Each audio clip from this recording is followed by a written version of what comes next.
Nous sommes à la cité de la Banne, véritable supermarché de la drogue il y a quelques mois encore, mais qui s'est transformé aujourd'hui en quartier résidentiel tranquille. Julien vendait jusque-là de grosses quantités de cannabis, qui lui rapportaient beaucoup d'argent. Mais en quelques semaines, il a vu sa clientèle diminuer jusqu'à disparaître totalement. Aujourd'hui, son activité est totalement arrêtée. Ça fait que je suis là, je reste là, sur le canapé, je vois à la télé, je fume des clopes, je regarde des DVD.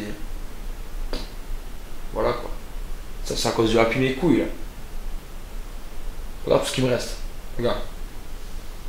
Et encore ça c'est rien. Après je te montrerai, j'en ai dans mes placards, j'en ai sous mon lit, j'en ai partout. En effet, Julien a une vingtaine de kilos de marijuana chez lui. Cela représente environ 140 000 € en vente au détail. Un gros manque à gagner qui lui laisse de nombreuses dettes. Tu veux que je fasse quoi de tout ça?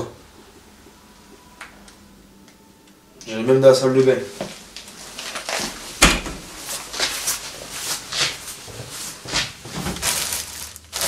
Approche-toi, approche-toi. Ça passe qu'en bas. Voilà, une pièce de plus. Il ne vous reste pas de sous de votre vie d'avant, de la grande époque? La grande époque, c'est fini. Il n'y a plus rien. Ah bah, je faisais 10 000 par semaine, voire plus. Comment vous allez faire pour rembourser alors? Je m'ai dit ma voiture. Tu vois, ça c'était avant. Une belle voiture, bien habillée. Maintenant c'est fini, regarde. Ça c'est du faux. Ça c'est du faux. Écoute les chaussures. Un Queen. J'ai plus de sous. Ce nouveau phénomène auquel fait référence Julien et qui a fait couler le si lucratif commerce du cannabis porte un nom, le happy boiling.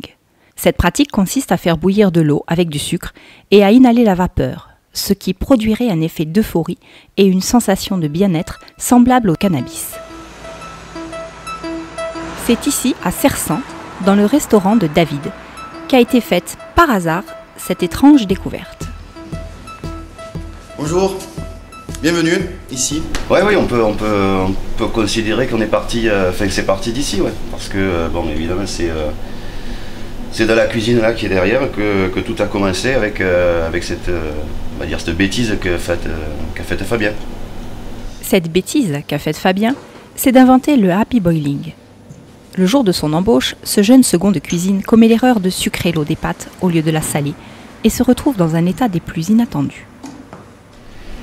On ne pouvait pas le garder, on avait vraiment l'impression qu'il avait fumé quelque chose avant de venir ou autre chose, pire.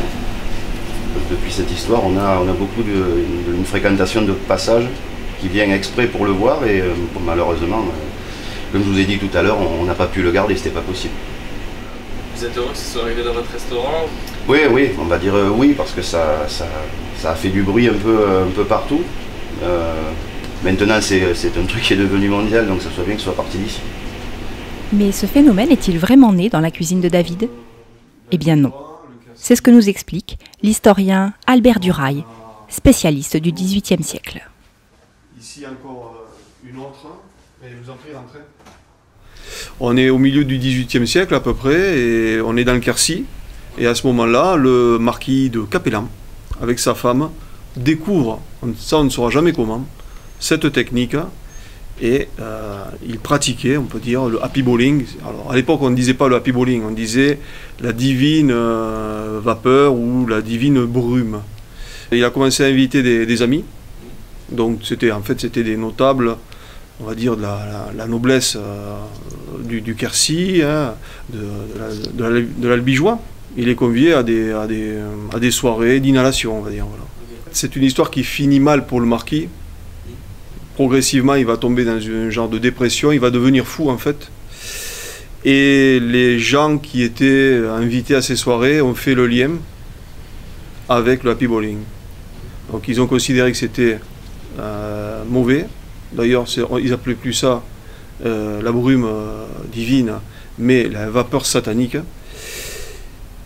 Et donc ils ont décidé de ne jamais divulguer la méthode de ce procédé. Cette nouvelle pratique, si elle a fait chuter la consommation du cannabis, a fait exploser celle du sucre et entraîne par conséquent une augmentation vertigineuse de son prix.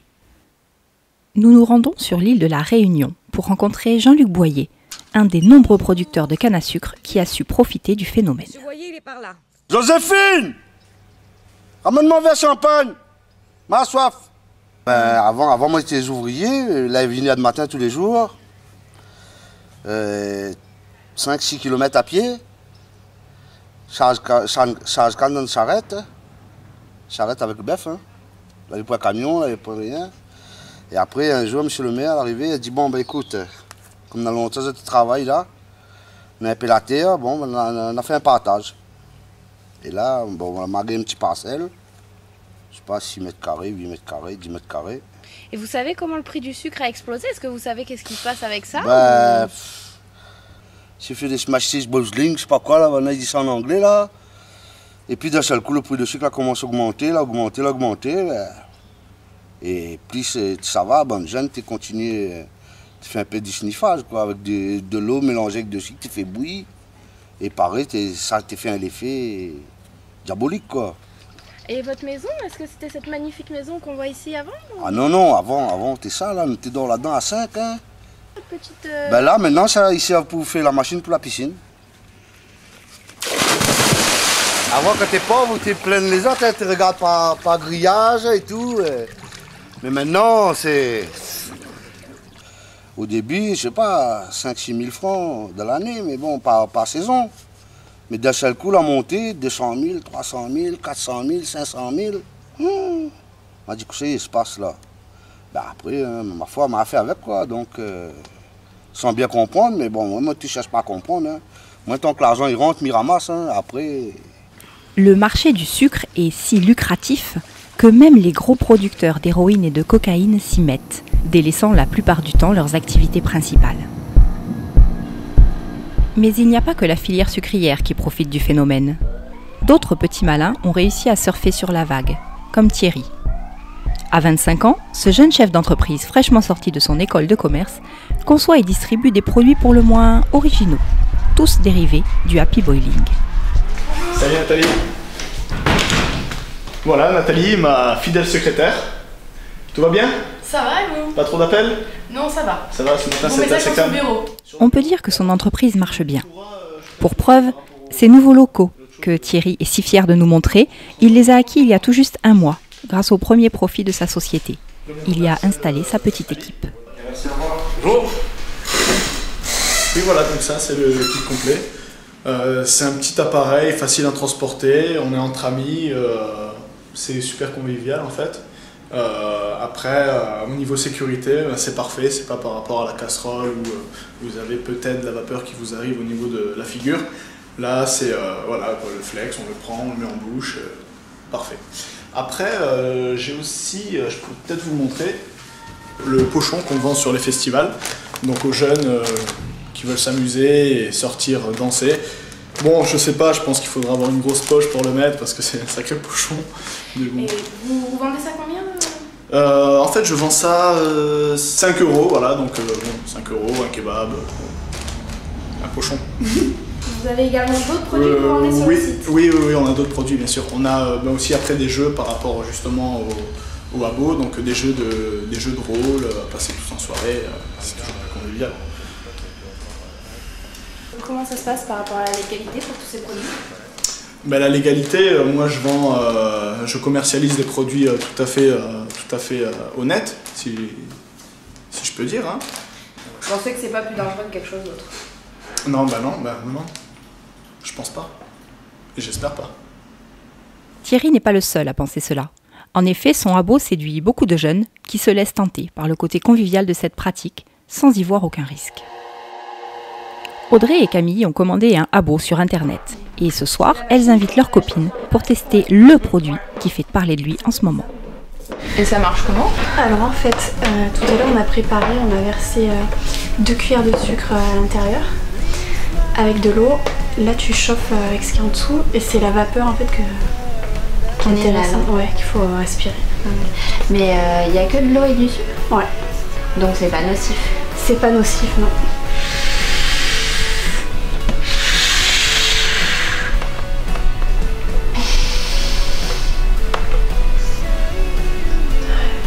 ça relaxe en fait quoi. On est bien. Comme l'effet du THC?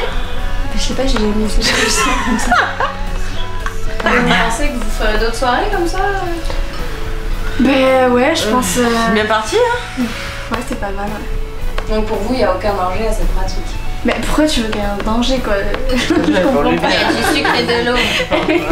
C'est n'importe Vous êtes quand même défoncé. Non. Elle te dit pas n'importe quoi, elle pose des questions. Mais c'est non, son mais ça va. boulot. Mais je pense qu'on est juste déstressés quoi.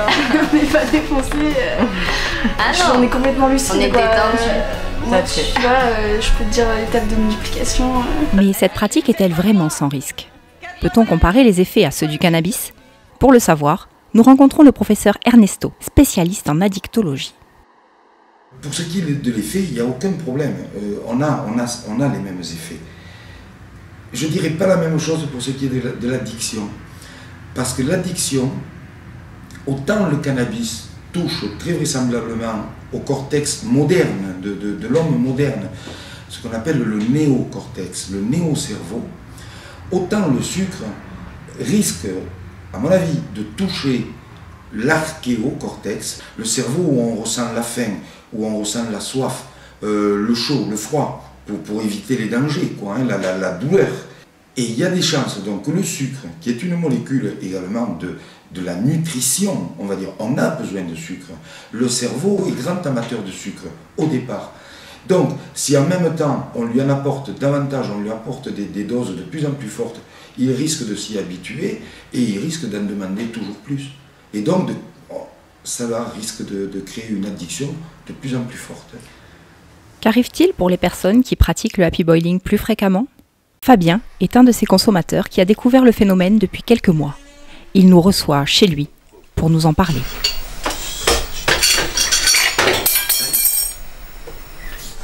Est-ce que ça fait longtemps que vous pratiquez le happy boiling comme ça?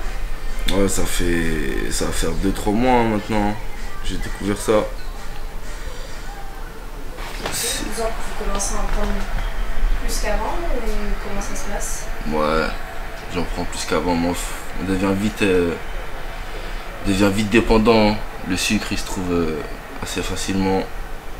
C'est assez rentable, on va dire, par rapport au shit ou aux autres drogues, on va dire. 30 € de pot de sucre, ça va. Hein. C'est abordable, donc c'est plus facile de se défoncer, quoi. Enfin, et comment ça a commencé Bah moi c'est un collègue, il m'a fait découvrir ça hein, dans une soirée, je connaissais pas du tout. Et j'ai découvert ça, donc ouais, j'ai bien aimé la sensation, tout ça. Hein. On tombe vite accro, quoi. Et vous en prenez beaucoup maintenant? Beaucoup, je sais pas, ouais. Pas mal hein, quand même. Hein. Pas mal. Surtout que je travaille plus. J'ai arrêté là depuis un mois. Je commençais à plus me lever le matin. J'arrivais en retard assez souvent. J'étais fatigué tout le temps aussi. Donc après c'est dur de suivre un travail. Hein. Vous pensez que c'est à cause de l'happy boiling que vous avez arrêté de travailler? Ça c'est sûr ça. C'est sûr. Et vous pensez que vous pourriez vous en passer aujourd'hui ou ça vous paraît difficile? Ah, ça me paraît difficile quand même. Hein. Ça me paraît difficile parce que c'est vraiment facile à se procurer. C'est facile à faire, c'est abordable donc pour l'instant j'ai pas envie d'arrêter, on va dire. Vous vous sentez pas capable d'arrêter pour le moment? Non, non. C'est une drogue quand on aime et quand on goûte et qu'on aime ça. Hein.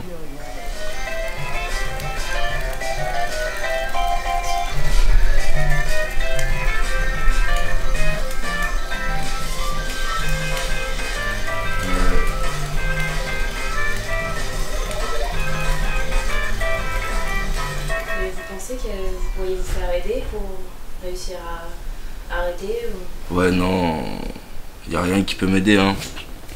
Mon entourage, ils le savent pas forcément. Je sors plus trop de chez moi, je vois plus grand monde, donc voilà. Non, je pense pas que je puisse m'arrêter comme ça. D'un côté, le happy boiling a grandement réduit le trafic de drogue. Mais d'un autre, il rend la défense simple et accessible à tous. Les scientifiques et les chefs d'État s'y intéressent de très près, car en plus de ne pas connaître les effets à long terme, le happy boiling inquiète. Et pour cause, le sucre est omniprésent dans la vie quotidienne, ce qui pourrait rendre le phénomène incontrôlable.